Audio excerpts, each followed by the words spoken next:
कौटिल्य बलरामपुर में आप लोगों का स्वागत है। आज हम लोग भीमराव अंबेडकर के बारे में अध्ययन करेंगे, जिनका आप लोगों ने नाम पहले भी सुना हुआ है। आप लोग अपने ज्ञान में और वृद्धि करेंगे। भीमराव अंबेडकर का जन्म 1891 ईस्वी में हुआ था और 6 दिसंबर 1956 में इनकी मृत्यु हुई थी। अर्थात जन्म जो हुआ था वो 14 अप्रैल 1891 में और मृत्यु जो हुई थी वो 6 दिसंबर 1956 में। ये 2 डेट आपको याद होगा।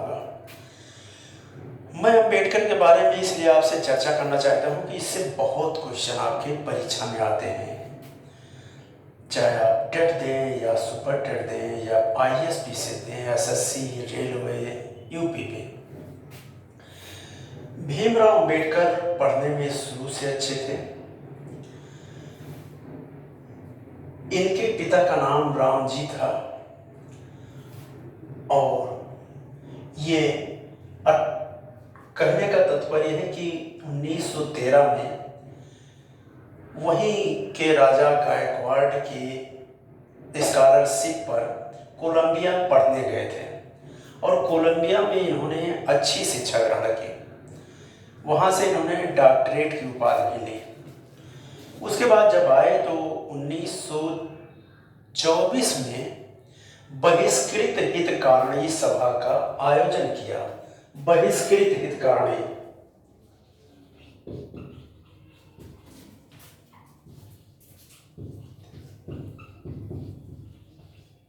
ये जो है 1924 में, जिससे काफी कुछ सुधार हुआ। फिर 1926 में जो है 1926 में ये विधानसभा के सदस्य चुने गए। विधानसभा ये महाराष्ट्र में।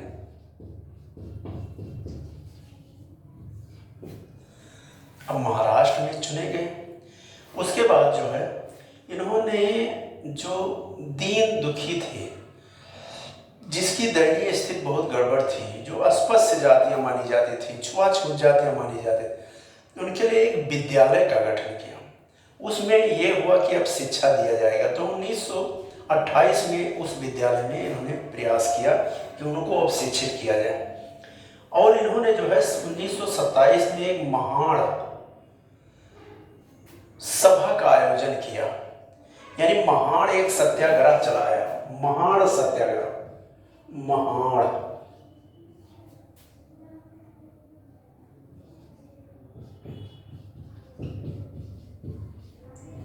महान सत्याग्रह चलाया और उससे क्या हुआ कि उन लोगों को अब मंदिरों में प्रवेश करने का, कुओं से पानी भरने का इजाजत मिल गया। ये बहुत बड़ी उपलब्धि थी उस समय की। उसके बाद इन्होंने एक इंडिपेंडेंट लेबर पार्टी की स्थापना की, जिससे कि और सुधार किया जा सके। आप उससे पहले भी जानते हैं कि 3 गोलमेज सम्मेलनों में इन्होंने भाग लिया। एक जो गोलमेज सम्मेलन था वो 1930, एक है 1931 और एक है 1932।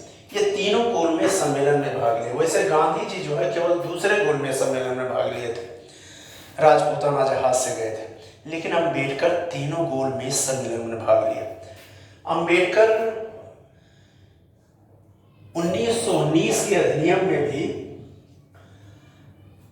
अनुसूचित जात जनजातियों के लिए, यानी सब जैसे कहते हैं कि सांप्रदायिक आधार पर सीटें आरक्षित थी, वैसे इनके लिए भी आरक्षित सीटें चाहते थे। तो उसमें जो है उन्होंने जो है प्रयास किया, लेकिन वहां भी सफल नहीं हुए। और उसके बाद ये साइमन कमीशन से भी प्रयास किया, साइमन कमीशन से। उसके बाद इन्होंने जो है यानी पूना पैक्ट जो समझौता हुआ, तो उसमें इनको ये था कि सीटें दिया जाए, लेकिन गांधी जी ने विरोध करने के कारण वहाँ भी जो है एक समझौते के द्वारा इनको रखा गया कि आपकी सीट बढ़ा दी जाएगी, लेकिन हिंदुओं को जो है, हिंदू से अस्पृश्य जातियों को या अनुसूचित जातियों को अलग नहीं किया जाएगा, यानी ये भी हिंदू जातियां ही हैं। उससे बहुत दुखी थे, गांधी जी से बहुत ज़्यादा नाराज थे, ये बात और है।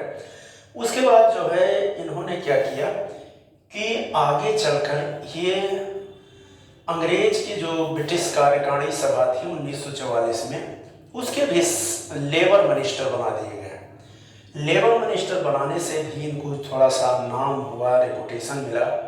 फिर जब नेहरू जी का मंत्रिमंडल आया तो नेहरू जी के मंत्रिमंडल में ये कानून मंत्री बनाए गए, यानी उस कानून मंत्री से जिसको ये कहते थे ये खाली साबूदानी है, यानी मेरे अधिकार क्षेत्र में कम है, मेरे अधिकार कम है। और ये महिलाओं के लिए बहुत ज़्यादा योगदान देना चाहते थे। महिला सशक्तिकरण आपने नाम सुना होगा, यानी उनका कहना था कि तलाक हो, उत्तराधिकार का हो, तो इसमें महिलाओं की पूर्णतया भागीदारी हो। और इसके लिए उन्होंने हिंदू कोड बिल लाए, Hindu code bill, Hindu code bill, ये 1951 में लाए। अब ये लाए महिलाओं की सशक्तिकरण के लिए, लेकिन भारत चूंकि पुरुष प्रधान समाज है, महिला के लिए जो है इनका मंत्रिमंडल, नेहरू मंत्रिमंडल में ये बिल पास नहीं हुआ, जिससे जो है इनको बहुत निराशा हुई। अब इनको लगा कि जो है हमारी कोई बात चलेगी नहीं, इसलिए इन्होंने नेहरू के मंत्रिमंडल से इस्तीफा दे दिया। और आप जानते हैं कि भीमराव अंबेडकर, इन्होंने कई किताबें लिखी है, हु आज शूद्रा ने, इनहिलेशन ऑफ द कास्ट, तो इनकी जो बुकें हैं, एक कार्ल मार्क्स पे लिखे हैं, एक जो है गांधी पे लिखे हैं, तो इनकी बुक जो है बहुत कुछ अच्छा थी। अब इनकी क्या इच्छा थी, इनकी थी कि जो है ग्राम पंचायत जो महात्मा गांधी चाहते थे उसका इन्होंने विरोध भी किया था कि ग्राम पंचायत नहीं होना चाहिए, यानी ग्राम पंचायत क्या होगा कि ये उच्च वर्ग वालों के लिए होगा, यानी ये बिल्कुल पूर्णतः ब्राह्मण विरोधी थे। इनका ये रहता था कि अच्छा, वैसे आप भी जानते हैं कि जो अस्पृश्य जातियां होती थी, इन्होंने उसके दो कारण बताए। एक तो कहा कि लोग बौद्ध धर्म अपना लेते हैं क्योंकि वो धर्म बहुत सस्ता होता है, उसमें बहुत ताम झाम नहीं होता है। दूसरे उन्होंने कहा कि अस्पृश्यता तो उनको कहा जाना था कि जो गौ मांस खाते थे, ये लंबे समय से पड़ा हो उसको भी खा जाते थे, और पंडित जो है वो अपना ये गौ मांस से परहेज करते थे, वो छोड़ दिए थे। तो इसलिए आप भी जानते हैं कि ऐसी जातियों को अस्पृश्य जातियां कहा गया। ये कोई पर्टिकुलर जात नहीं होती है, बस वही होता है कि जो गौ मांस खाएं, बौद्ध धर्म को अपना लें, हिंदू धर्म से अलग हो जाएं, तो ऐसी जातियों को अस्पृश्य जातियां कहा गया था। इन्होंने अनुसूचित जात जनजात के लिए उसके मसीहा कहे जाते थे। इनको समाज जो है आधुनिक मनु कहता था। के राव ने तो इनको मदर भी कहा है, यानी इनको भारतीय संविधान का जननी कहा है के राव ने। एक बार संविधान की जब बात हुई थी तो वहाँ पे BN राव इंग्लैंड गए थे, वहाँ भी कहा गया कि जो है आपके यहाँ एक बहुत अच्छा संविधान बेहता है। आपने गोलमेज सम्मेलन में सुना हुआ 1919 में साइमन कमीशन में, तो आप उन्हीं से क्यों नहीं संविधान लिखाते हैं। और वो आए, फिर जो है डॉक्टर राजेंद्र प्रसाद से सलाह दी। राजेंद्र प्रसाद ने इनको जो है स्किल्ड पायलट कहा, यानी दक्ष पायलट, तो इनको जो है दक्ष पायलट कहा जाता था।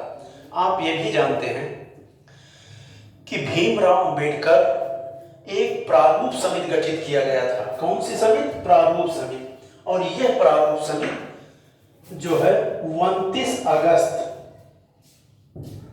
1947 को गठित किया गया था। तो 29 अगस्त 1947 में प्रारूप समिति, उसके अध्यक्ष बनाए गए थे प्रारूप समिति के, जो BN राव ने तैयार किया था। इसमें और सदस्य भी थे। एक सदस्य थे अलांदी कृष्णा स्वामी अय्यर, N गोपाल स्वामी अयंगर, KM मुंशी, एक DP खेतान का नाम आपने सुना होगा, TT कृष्णामाचार्य, BL अमित। तो ऐसे जो है इसमें इनके सदस्य थे। तो ये प्रारूप समिति यानी ये बन के तैयार हुआ था। आप ये भी जानते हैं कि प्रारूप समिति, तो इस तरह से प्रारंभ हुआ। इनका कहना था कि शहरीकरण हो, औद्योगिकरण हो, ये उसके पक्षधर थे। जो गांधी जी इसके पक्ष नहीं थे, यानी औद्योगिकरण के बहुत गांधी जी जो है कुटीर उद्योग पे थे, लेकिन ये इसके पक्षधर थे। इन्होंने जो है इनके गांधी जी के ट्रस्टीशिप का विरोध किया है। पहले तो ये पक्ष में थे, लेकिन बाद में इनको लगा कि गांधी जी जो है ये पूर्णतया जो है नैतिकता पे ध्यान देते हैं। और बात भी सही है कि भाई कोई जाति हो और वो आपके पक्ष में ना हो, उसके साथ भेदभाव हो, तो ये अच्छी बात नहीं। तो भारत का संविधान इन्होंने 2 वर्ष 11 माह 18 दिन में बना के तैयार किया, और इसीलिए जो है भीमराव अम्बेडकर जाने भी जाते हैं। कहा जाता है कि 1990 में इनको भारत रत्न दिया गया।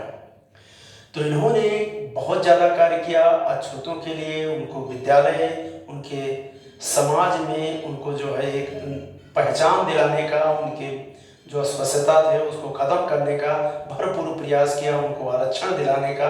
यानी इनका जो है अंबेडकर का बहुत बड़ा योगदान था। अंबेडकर इसीलिए भी जो याद किए जाते हैं। आज जो आप संविधान पढ़ रहे हैं वो भी आप जानते हैं।